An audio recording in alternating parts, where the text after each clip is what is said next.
What's going on, guys? Hope you're doing well today. Today we're talking about three things: guns, trucks, RVs, and how they all come together, why they're necessary, and what's the right perspective to have when you're doing that, when you're traveling across country or just anywhere locally and you have your family with you. Let's talk about this. I want to hear back from you guys about this subject too. All right, here we go.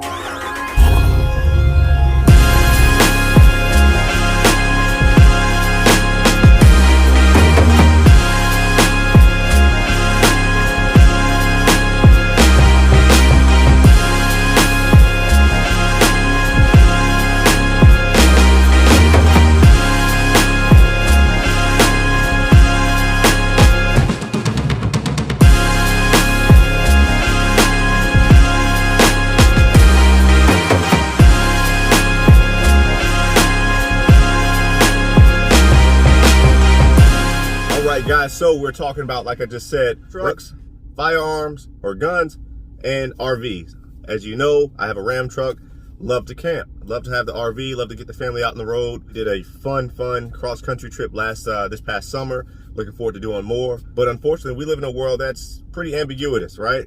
Has real threats in it, and some people are, you know, what people are. So I want to talk about how the trucks, firearms, travel trailer, RVing, whatever it is that you do, how does it all come together? Well, I want to talk a little bit about why I think it's so important to have a firearm when you travel, especially when you're traveling to new places, you have your family in tow, and you're really exposed. But also, I think it's important for us to talk a little bit about the legality piece of it. There's things we have to know, and each state is different. Most of us, I'm just going to make an assumption, just a crazy assumption, right? Most of us Ram truck guys like guns, and that's fine. There's some people that don't like guns. It's fine too. Just so you know, my philosophy is, yeah, I'll leave that alone. I want to tell you a story about my experience with my family and why it's so important. We were doing our cross-country trip from North Carolina to Arizona, up to Utah and back. Great trip, phenomenal trip. Had the family in tow, had a great time, great weather. On our way across to Arizona, we stopped in OKC, Oklahoma City. First time being in Oklahoma City, really didn't know much about it. If I'm being truly genuine, I didn't do enough research like I typically would do when I go to a new place. But we were driving through, we weren't gonna stop in Oklahoma City. We were gonna stay a little bit west of it. So we actually stopped on the east side of Oklahoma City. Hindsight is 20/20, guys. I know what I know now. I didn't know it then. So we stop at a gas station, and my wife, she gets out and she goes back to the trailer to do something. I don't know what she's doing, but she needs to get to the trailer for whatever reason. I'm out on the driver's side pumping gas. My daughter, she gets out of her seat. She's just kind of standing up right here in the middle, behind the middle console. And my son is standing next to me at the gas pump, okay? It's important to keep in mind that the door is on the starboard or the right side, the passenger side of the RV. So it's on the other side of the truck to the back. So we're in the gas station. It's broad daylight. This is probably 3 o'clock in the afternoon. I'm standing there and pumping gas. I'm looking at the building, and around the corner comes a guy who was a clear threat. I'll just say it that way. That way we stay away from stereotypes and hurting feelings. And he comes around the building, immediately catches my attention. But what's different and what's so aggressive about this situation is this guy comes around the corner, look on his face, beelining probably about 30 yards away from the corner of the building to where my truck was. Going a straight shot, beelining with his hands in his pockets. Couldn't see his hands, which was a huge issue. And this guy is coming, pure hate in this guy's eyes, all right? And I see deal with a lot of people, pure hate in this guy's eyes. You know, I do an assessment of what the situation is. My wife is in the back, in the RV, has no clue what's happening. Door is probably unlocked. My daughter's standing up right here, standing straight up. She can't move, she's really in a bad position. I'm stuck outside because my daughter's right here and my son is standing next to me. So I immediately send my son and say, Nick, my son Nick Jr., I said, Nick, go see your mom right now. Go run into the RV, close the door, and lock it. I have my daughter standing here. I tell her, sit down, baby, in your seat. Now, all this is moving really fast. I'm very proud of my kids because they moved and reacted, especially my son. He's 8. At the time, he was 7. He reacted really, really well. Really proud of him. So once that plane got in motion, I immediately moved from the front driver's side door to where half of my body was in front of the hood. Thank God that these Rams are tall. I'm only 5'9", 5'8", 5'9", so it's almost as tall as I am, really. At that point, I had my firearm on my hip. and it was legal for me to do it. I have my concealed weapon, and it reciprocity worked in Oklahoma. So I see him walking up, and so I step out in front of the truck and actually go like this and put my hand on my hip so he knows exactly what I'm sending, what type of message I'm sending to him. Now, let me be very clear. This isn't me trying to be a tough guy. I wasn't trying to be a tough guy at all, whatsoever. Don't everyone have to shoot a person, okay? There's no glory in that, guys. There's no glory in trying to be a tough guy. But in this moment, I knew what I was looking at. I had to make a decision.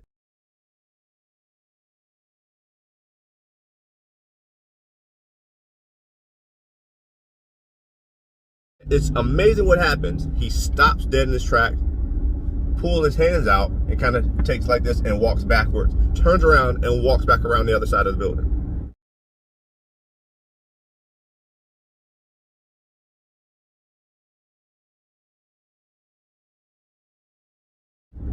Now, why am I telling you this story? We were in that spot, in that position, because we as a family were traveling on the road to a destination to make memories. That was our objective.